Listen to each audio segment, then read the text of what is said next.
আসসালামু আলাইকুম, আমি তোমাদের সাজিদ শিহাব ভাইয়া। আজকে আমাদের আলোচ্য বিষয় হচ্ছে ধাতব বন্ধন নিয়ে। তো আমরা এতদিন সমযোজী বন্ধন, তারপরে আয়নিক বন্ধন এইগুলো সম্পর্কে জানছি। আজকে আমরা জানবো ধাতব বন্ধন সম্পর্কে। প্রথমে আমরা একটু জেনে নেই ধাতব বন্ধন আসলে কি। একখণ্ড ধাতুর মধ্যে পরমাণুসমূহ যে আকর্ষণ বলের মাধ্যমে যুক্ত থাকে তাকে বলা হয় ধাতব বন্ধন। অর্থাৎ একখণ্ড ধাতুর মধ্যে তো ওই ধাতুর অসংখ্য পরমাণু কাছাকাছি অবস্থান করে। সাপোজ তুমি একখণ্ড সোডিয়াম ধাতু নিলে, ঠিক আছে, এর মধ্যে কিন্তু লক্ষ লক্ষ কোটি কোটি সোডিয়াম পরমাণু অবস্থান করবে পাশাপাশি। ওকে, তাহলে আমরা জেনে নিলাম যে ধাতব বন্ধনটা আসলে কি। এবার আমরা একটু দেখব যে ধাতব বন্ধন আসলে কিভাবে গঠিত হয়। ওকে, তাহলে লক্ষ্য করো, সাপোজ তুমি এইখানে একটা সোডিয়াম ধাতু নিলে। এই সোডিয়াম ধাতুর ইলেকট্রন সংখ্যা কত? 11। খুব ভালোভাবে বুঝবা, কারণ তোমাদের বইয়ে যেটা দেওয়া আছে এটা কিন্তু খুব একটা ক্লিয়ার না তোমাদের কাছে। তোমরা অনেকেই সমস্যা পড়ো এই ধাতব বন্ধন নিয়ে। তো আশা করি আজকের ক্লাসটা দেখলে তোমরা খুব সুন্দরভাবেই বুঝতে পারবা। তাহলে সোডিয়ামে টোটাল ইলেকট্রন 11টা, প্রথম কক্ষপথে 2টা, দ্বিতীয় কক্ষপথে 8টা, তৃতীয় কক্ষপথে হচ্ছে কয়টা ভাইয়া? 1টা। তো দেখো, আমরা জানি পর্যায় সারণীর বাম দিকের যে মৌলগুলো আছে তাদের কিন্তু আকারটা ওই যে তোমার ডান দিকের থেকে বাম দিকের মৌলগুলোর আকারটা একটু বড় হয়। তাহলে সোডিয়াম যেহেতু একদম বাম দিকে অবস্থিত, তাহলে ওর আকার কিন্তু এই পর্যায়ে অন্যান্য মৌলের থেকে কেমন? বেশি। কারণ কি? কারণ ও বাম দিকে অবস্থিত, অর্থাৎ ওর এই নিউক্লিয়াস আর লাস্টের কক্ষপথের ইলেকট্রনের প্রতি আকর্ষণটা কিন্তু একটু কম। তো সোডিয়াম চাইলেই লাস্টের কক্ষপথের ইলেকট্রনটা কি করতে পারে? ছেড়ে দিতে পারে। ইলেকট্রন যদি ছেড়ে দেয় তাহলে এখানে কি হয়? সোডিয়াম প্লাসে পরিণত হয়। সোডিয়াম কিসে পরিণত হয় ভাইয়া? প্লাসে পরিণত হয়। তো আমরা এক খণ্ড সোডিয়াম ধাতু নিয়েছিলাম। কি? এক খণ্ড সোডিয়াম ধাতু। এই এক খণ্ড সোডিয়াম ধাতুর একটা সোডিয়াম পরমাণুতে, মানে প্রত্যেকটা সোডিয়াম পরমাণুতে কি ঘটে? সোডিয়াম একটা ইলেকট্রন ইজিলি ত্যাগ করে দেয়, মানে এমনিতেই বলা যায় চলে যায় লাস্টের কক্ষপথের ইলেকট্রনটা। কারণ তোমার এই নিউক্লিয়াস আর লাস্টের কক্ষপথের ইলেকট্রনের প্রতি আকর্ষণ খুব একটা নাই, কারণ একটু দূরে অবস্থিত বা আকারটা বড় দেখে অন্যান্যদের থেকে একটু দূরে অবস্থিত। এই কারণে প্রত্যেকটা পরমাণু, সোডিয়াম পরমাণু কি করে? ইলেকট্রনটাকে ছেড়ে দেয়। তো এক একটা সোডিয়াম পরমাণু যদি এক একটা ইলেকট্রন ছেড়ে দেয়, তাহলে দেখো এই যে সোডিয়ামের খণ্ডটা ছিল এর মধ্যে কি হয়?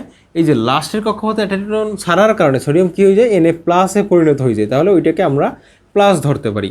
এইভাবে অসংখ্য সোডিয়াম পরমাণু কি হয়? প্লাসে পরিণত হয়ে যায়। অসংখ্য সোডিয়াম পরমাণু প্লাসে পরিণত হয়। তোমরা একটু লক্ষ্য করো ভালোভাবে বইটা, তারপরে পড়ো, ইনশাল্লাহ খুব ভালোভাবে বুঝতে পারবা। তাহলে এই হচ্ছে তোমার প্লাস। এটাকে পারমাণবিক শ্বাস বলা হয়। এটাকে কি বলা হয়? পারমাণবিক শ্বাস।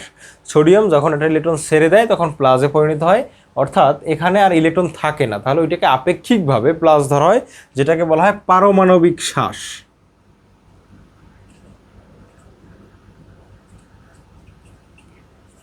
ওকে, পারমাণবিক শ্বাস। এবং মনে রাখবা যে যেহেতু একটা ইলেকট্রন ছেড়ে দিছে, তাহলে সোডিয়াম এর ওই খণ্ডটার মধ্যেই ওই ইলেকট্রনটা থাকবে।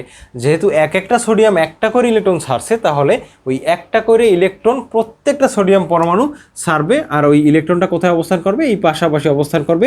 এই যে অঞ্চলটা আছে, সাদা অঞ্চলটা, এই জায়গা জুড়ে সে কী করবে? বিচরণ করতে পারবে। সে কী করতে পারবে ভাইয়া? বিচরণ করতে পারবে, মানে ছোটাছুটি দৌড়দৌড়ি করতে পারবে। তাহলে এই যে ডট দিয়ে আমি বুঝাইছি কি? ইলেকট্রন বা সঞ্চারণশীল ইলেকট্রন। সঞ্চারণশীল কেন বলা হয়? কারণ এটা কিন্তু ছোটাছুটি করতে পারে, মানে চলাচল করতে পারে, এই কারণে সঞ্চারণশীল বলা হয়। তাহলে সঞ্চারণশীল ইলেকট্রন। তাহলে এই হচ্ছে ভাইয়া আমাদের ধাতব বন্ধন। তো আমি আবারও একটু বুঝাই দিই, ধাতব বন্ধন কাকে বলে?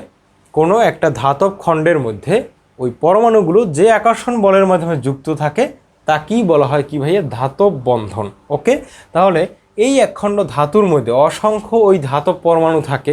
অসংখ্য ধাতব পরমাণু মিলিত হয়েই তো ওই ধাতব খণ্ডটা তৈরি করে। ওখানে তো আর অন্য কোনো তোমার পরমাণু থাকবে না। যেমন তুমি যদি এক টুকরা কপার নাও বা তামা নাও, তার মধ্যে ওর মধ্যে সবসময় কী থাকবে? কপার পরমাণু থাকবে। তুমি যদি এক খণ্ড সোডিয়াম ধাতু নাও তাহলে ওর মধ্যে সম্পূর্ণ জায়গা জুড়ে কে থাকবে? সোডিয়ামের পরমাণুগুলো থাকবে। তেমনি আমরা একটা এক্সাম্পল নিলাম সোডিয়ামের এক্সাম্পল, তো তুমি এখানে অন্য যে কোনো এক্সাম্পল নিতে পারো।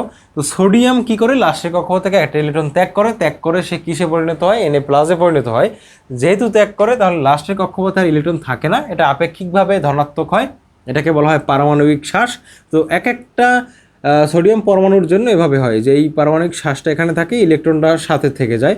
তো প্রত্যেকটা সোডিয়াম পরমাণুর জন্যই কিন্তু এভাবে মুক্ত সঞ্চারণশীল ইলেকট্রন থাকে, পাশাপাশি কি থাকে? পারমাণবিক শ্বাস থাকে।